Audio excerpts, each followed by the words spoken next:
Is resilience something you can learn, or is it something that you are born with? Now, I can absolutely categorically tell you it is something that you can learn. Now, I know this for a fact because it's something I've had to teach myself over many, many years on my entrepreneurial journey. And I've also helped to teach other people and organizations how they can become more resilient.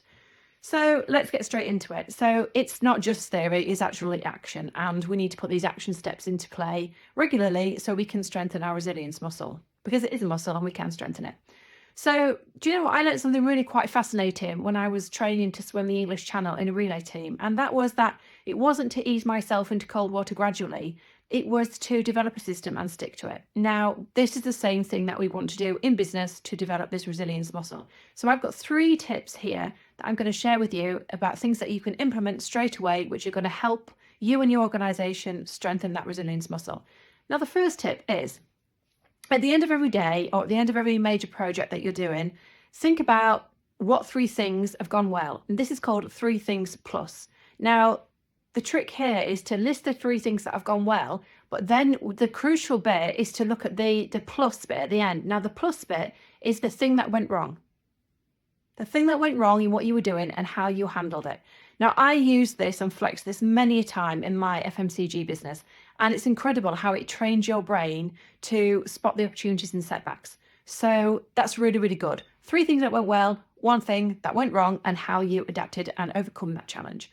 Secondly, second tip is practice small intentional discomforts. So the more we can push ourselves out of our comfort zone and the more we can do things that push us just that little bit to be uncomfortable. So that could be pitching to a client that you've been avoiding. It could be speaking up in a meeting that you wouldn't or not ordinarily share your voice with.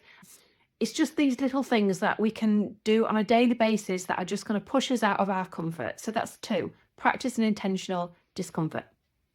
And 3 is my technique that I like to call what's next. So when something's really gone wrong, it's like, oh my gosh, this has now gone wrong.